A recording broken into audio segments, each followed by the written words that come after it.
Recuerda que puedes escuchar este audio horas antes de su estreno y sin publicidad suscribiéndote en cesarvidal.tv.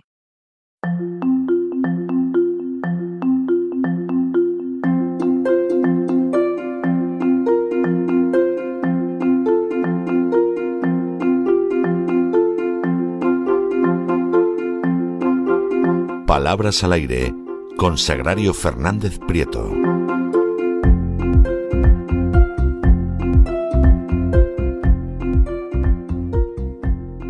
Estamos de regreso para esa segunda parte de nuestro programa doble y sesión continua que todos los lunes dedicamos en La Voz a la cultura hispánica. Ya hemos salido, hace unos segundos, de Así fue España, en el cual les contamos esa historia de España ocultada, tergiversada, manipulada, pero que aquí les contamos todos, vamos, es que hoy hasta les hemos revelado cómo era el contrato matrimonial del Cid con doña Jimena y las razones por las que el Cid daba las arras. Fíjense ustedes, porque era guapetona y virgen.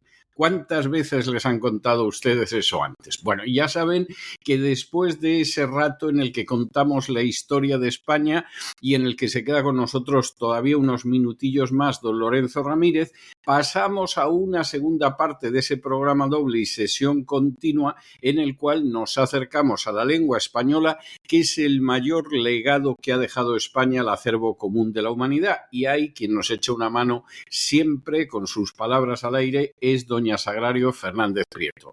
Muy buenas noches, doña Sagrario. ¿Qué nos trae usted hoy? Muy buenas noches, don César. Pues después de escuchar que esta dama era guapetona, da un poco de apuro empezar así, pero el diccionario es el diccionario. ¿Y qué sabía el diccionario de lo que hablaba usted?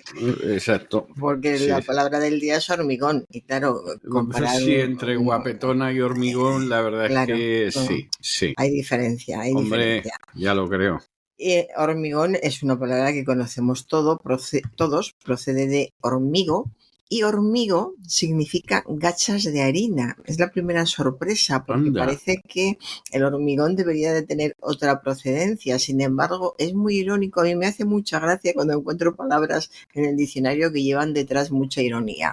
Sabemos lo que es el hormigón y sabemos que son las gachas. Las gachas no es una comida precisamente apetecible. Cuando además... A mí nunca me ha gustado, ¿eh? Yo creo que no las he comido nunca, pero he oído hablar de ellas. Y mi padre las utilizaba muy a menudo como ejemplo cuando algo de la comida no nos gustaba o protestábamos, decía, teníais que comer gachas todos los días. Entonces se nos quedó esa idea de que lo de las gachas debía de ser algo horrible, porque se supone que es lo que ellos comían en la guerra. Pues hormigón procede de hormigo y hormigo son gachas de harina. ¿Y qué es el hormigón? El material que resulta de la mezcla de agua, arena, grava y cemento o cal y que al fraguar adquiere más resistencia. Sus sinónimos serían concreto, derretido, mazacote, nuegado, algunas palabras no muy conocidas. En Uruguay el hormigón significa calzada, parte de la calle entre dos aceras. A eso le llaman hormigón, evidentemente porque está hecho con ese material. Y luego tenemos el hormigón hidráulico, que es el hormigón hecho con cal hidráulica. Pero no acaba aquí el hormigón. Hay otro término con hormigón, el segundo término que aparece en el diccionario, que es el hormigón que viene de hormiga, que seguramente es el primero en el que piensa la mayoría de la gente, sí. Sí, hormigón de hormiga. ¿Y qué es el hormigón? Pues es una enfermedad del ganado vacuno muy importante, sobre todo para el ámbito de estos animales y de quienes los cuidan. Y no solo del ganado vacuno, es la enfermedad de algunas plantas causada por un insecto que roe las raíces y tallos. Aquí fíjese el daño que puede hacer el hormigón de una manera o de otra y cuánto se sufre en general en la naturaleza, que se ven las plantas y bueno, pues ves que estás mejor o peor y que parece que todo depende de que las riegues más o menos. Pero no, puede haber un hormigón, una enorme hormiga que ande transmitiendo una planta y entonces ya son inútiles los cuidados. Y vamos ahora a un ex portavoz del partido político Ciudadanos. Recordamos que a los políticos y los partidos los citamos. Y dice ex portavoz, nos mantenimos firmes entonces. Claro, les fue mal. Nos mantenimos. Sí, no estaban bien colocados. O sea, así no me sorprende qué cosas pasan en ese claro, partido. El partido político es Ciudadanos, pues fíjate, qué mal mantenimiento. Desaparecido. Claro. Se ve que no se mantenieron bien. No. Ay, Dios mío. Bueno, vamos a recordar que la primera persona del plural del pretérito perfecto simple del verbo mantener es mantuvimos. Para recordarlo, debemos tener en cuenta que mantener se conjuga como tener. Claro. Tuvimos, mantuvimos. Esto es a lo mejor piensa que se dice tenimos y tenieron, y claro, pues así... Sí. Porque no hizo el bachillerato como Dios nos manda, que hicimos muchos que no tenemos estas dudas nunca. Podemos dudar en cantidad de cosas, pero en estas no. Estas las tenemos clarísimas. Menudos colegios eran aquellos. Y vamos a dar un titular de un pie de foto de una revista que dice: la moda es una pasión que les heredó a sus hijas. Esta persona es una mujer. Este es un error.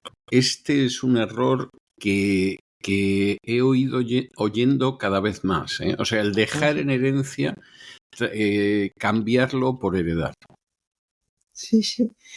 Pues yo creo que no lo había oído. Yo sí lo he oído, y además cada vez más. Sí.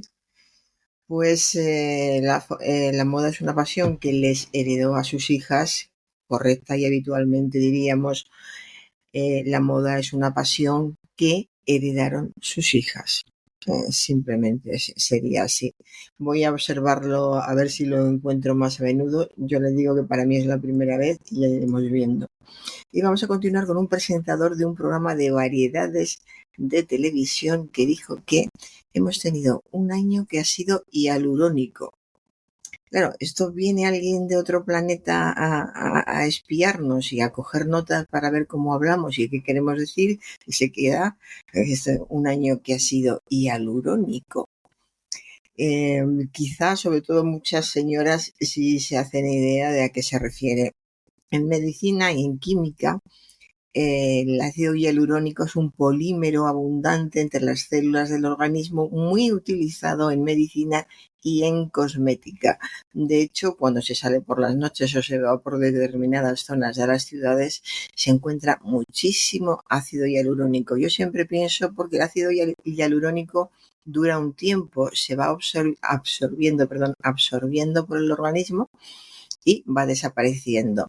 Y las personas, que hay muchos hombres que también lo hacen, las personas que se inyectan, se infiltran ácido hialurónico, pues tienen que hacerlo en algunos casos todos los años y en otros casos, sobre todo si se dedican al mundo del espectáculo o tienen una vida social muy intensa, tienen que inyectárselo 2 veces al año.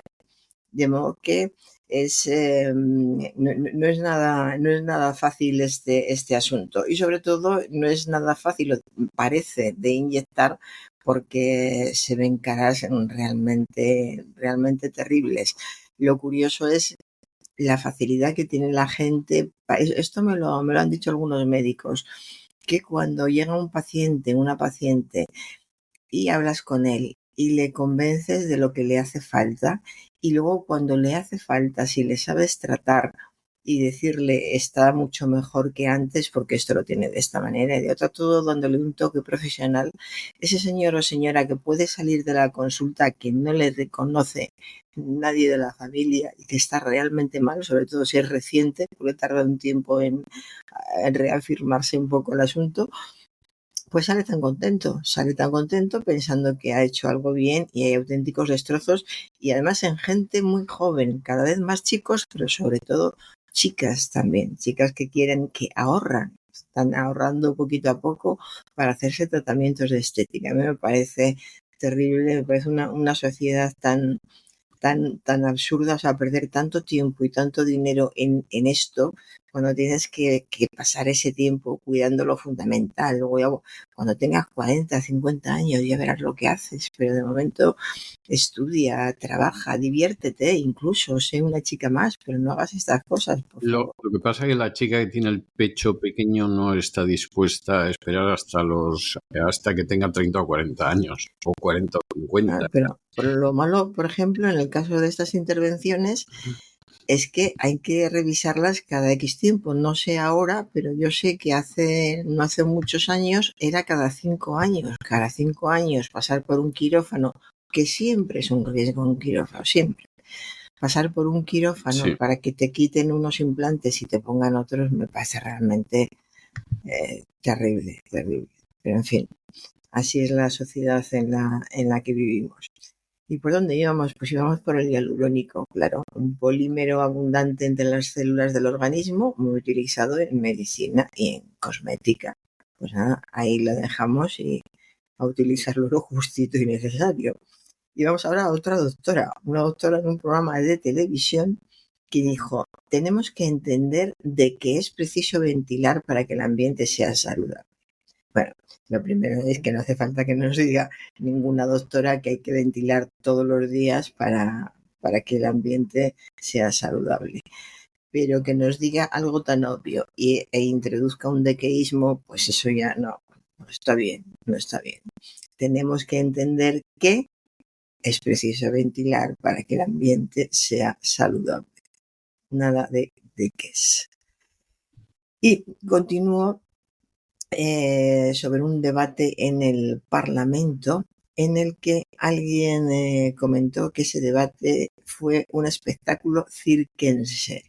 Esto se oye muy a menudo, un espectáculo circense. Todo el mundo piensa que es correcto porque circense viene de circo, si se dice circo, de circo circense, y pues está bien.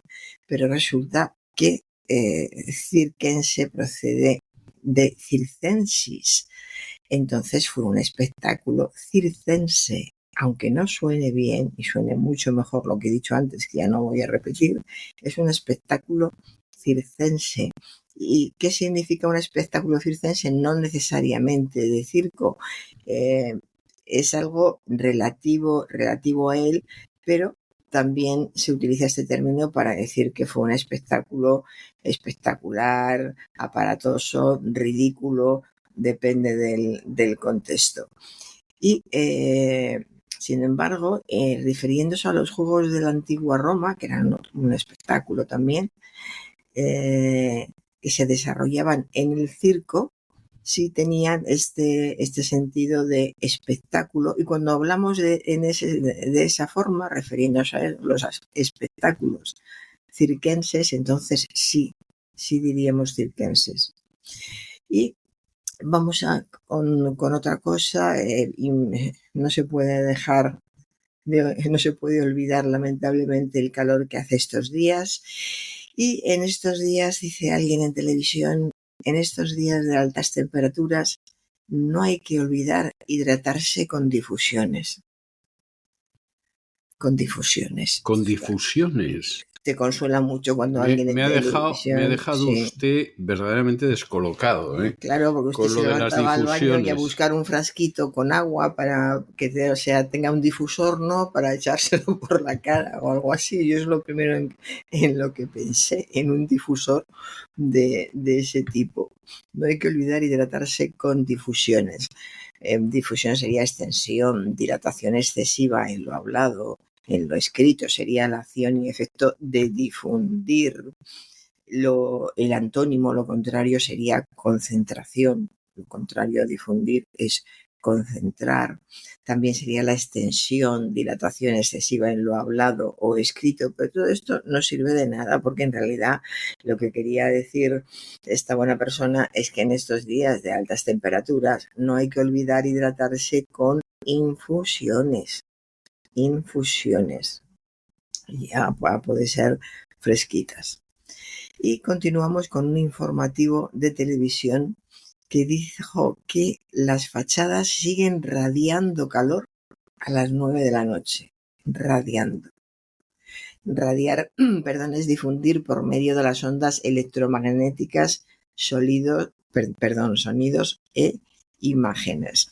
En física es producir la radiación de ondas, sean sonoras, electromagnéticas, etcétera, o de partículas.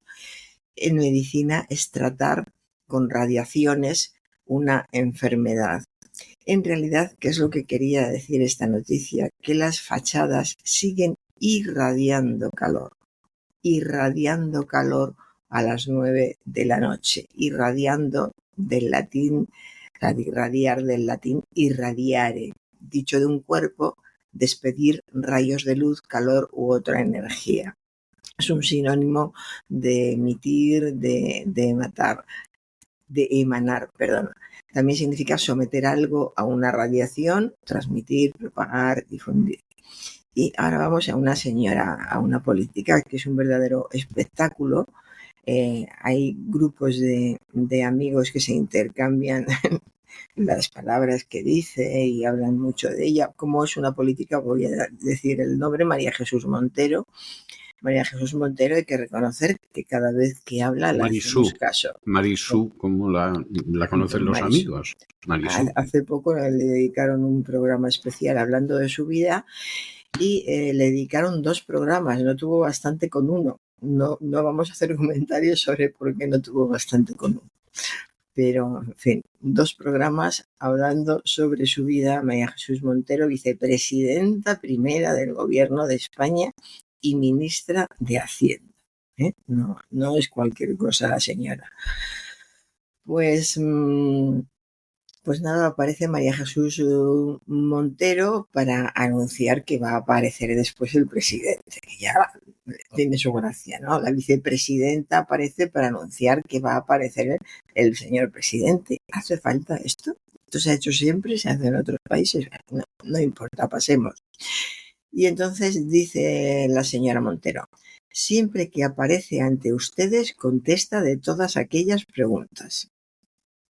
Es una de estas intervenciones, hay muchos chistes, sobre todo los andaluces, que es verdad que tienen mucha facilidad para hacer chistes de todo, pero tengo una amiga que es de la zona y dice que en su casa y en su entorno y con los amigos ya no hace falta decir el nombre, se dice: ¿has oído lo de hoy?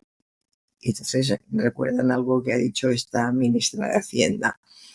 Pues en este caso dijo: siempre que aparece ante ustedes, contesta de todas aquellas preguntas.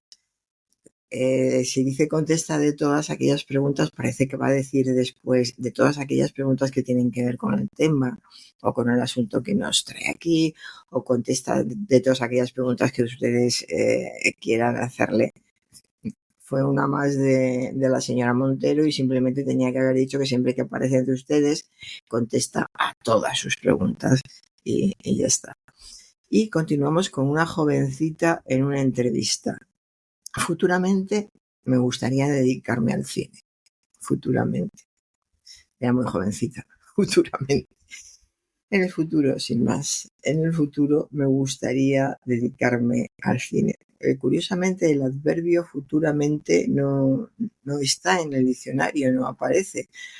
Se utiliza esta forma en el futuro. Me gustaría dedicarme, incluso en un futuro también sería correcto. Y otro caso, ahora estaban hablando de los autores y artistas de la época franquista.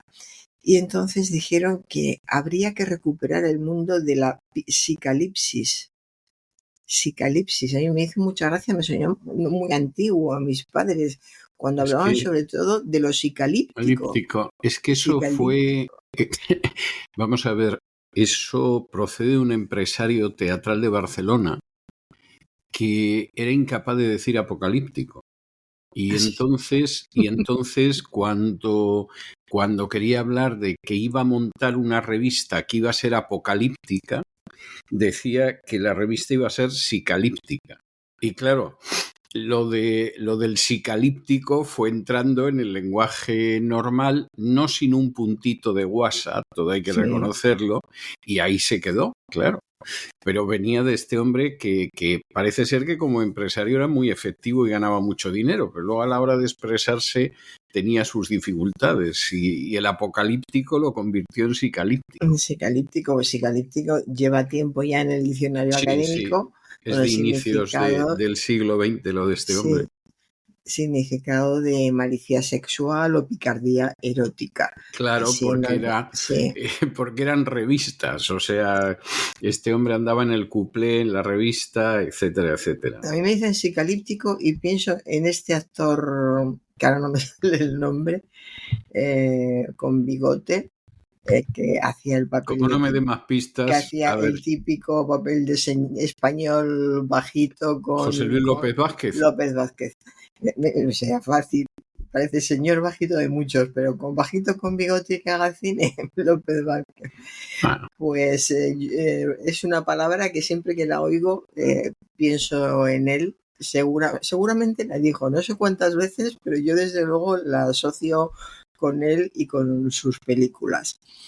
Y, con algunas de sus películas. Sí, sobre todo la mayoría, las que tuvieron más auge y fueron más vistas en la época. Hombre, sí tenían mi querida señorita, por ejemplo, Peppermint Frappé. Pero esas ya fueron posteriores. Son ya de la época de Franco, del final del franquismo. Yo las vi siendo niño. En su cine, me refiero a su cine, cuando hizo esas películas, porque yo recuerdo que algunas personas se quejaban de que yo ya no hacía el cine de antes. O sea, que claro, esa fue como su última etapa. Bueno, no la última, pues le quedó por vivir mucho tiempo, pero la última de la época de Franco sí, porque claro, la gente estaba acostumbrada a Lo verde empieza en los Pirineos, por ejemplo. Sí. Y bueno, y hizo películas con Gracita Morales, que eran de un humor más blanco y todo, pero es verdad que hizo algunas, o sea, estoy pensando en eso, en Lo verde empieza en los Pirineos, o El turismo es un gran invento, en fin, de estas que aparecían muchos muslos en esas películas, pues no podían aparecer otra cosa tampoco, pero piernas aparecían muchas. Uh-huh. Y luego él, antes de acabar el franquismo, sí da el salto a un cine que incluso entonces se llamaba intelectual, y seguramente no está mal traído lo del cine intelectual, pero claro, evidentemente a la gente le parecía mucho más entretenida Lo verde empieza en los Pirineos que El bosque del lobo, o Mi querida señorita, por ejemplo. Así es. Pues psicalipsis, que quede claro que es malicia sexual, picardía erótica, que sus sinónimos serían picardía, sensualidad, procacidad, erotismo, también obscenidad o atrevimiento. Y terminamos ya con un moderador de una tertulia de televisión que dijo: yo no presumiría de hacer de la necesidad virtud. Así que vamos a comentar este proverbio, hacer de la necesidad virtud. Es transmite la idea de convertir los desafíos en oportunidades. A lo largo de los siglos, la expresión ha trascendido fronteras, resonando en distintas culturas y lenguajes, y más que una simple frase, este proverbio se ha arraigado en el tejido cultural de muchas sociedades muy diferentes, influyendo en la forma en que las personas enfrentan las adversidades. No hay una atribución directa, pero sí está vinculada a la expresión directamente con la filosofía del estoicismo, es decir, sacar ventajas de las desventajas. El origen del estoicismo lo encontramos en la antigua Grecia, hace más de 2300 años, y allí Zenón de Citio, pensador que pudo ser rico pero prefirió dedicar su vida a pensar y transmitir sus ideas en Atenas, fue el catalizador de este tipo de pensamiento. El significado literal nos lleva a reflexionar sobre cómo las circunstancias difíciles pueden convertirse en catalizadores para el crecimiento personal y profesional. Y con esto, don César, he terminado. Bueno, pues me parece estupendo, y yo que ya ha hablado usted de lo circense en vez de lo cirquense, le voy a dejar con la banda sonora de una película que se llamaba El maravilloso mundo del circo en España, en una de las grandes producciones de Samuel Bronston, que usted sabe que además en España lo mismo te organizaba la caída del Imperio Romano, que la lucha de los celotes en Judea en el siglo I, que en fin, que el Cid, pongo por caso, ¿no? O los 55 días en Pekín. Otra de esas grandes producciones fue una película que se llamó en inglés Circus World, que sería el mundo del circo, y en España me parece que se llamaba El maravilloso mundo del circo. La protagonizaba John Wayne, salía una guapísima Claudia Cardinale, y yo le voy a dejar precisamente con el tema principal del inicio de la película de ese Circus World. Y nos encontramos el jueves, Dios mediante. Hasta el jueves, don César. Gracias. Y con esta música extraordinaria que nos recuerda de manera nostálgica aquellos maravillosos días de circo, hemos llegado al final de nuestra singladura de hoy del programa La Voz. Esperamos que lo hayan pasado bien, que se hayan entretenido, que incluso hayan aprendido una o dos cosillas útiles, y los emplazamos para mañana, Dios mediante, en el mismo lugar y a la misma hora. Y hasta entonces, como siempre, nos despedimos con una despedida sureña. God bless you. Que Dios los bendiga. El programa La Voz es una producción de Artorius Incorporated y al amparo del derecho a la libertad de expresión. No se hace responsable de las opiniones vertidas en el curso del mismo.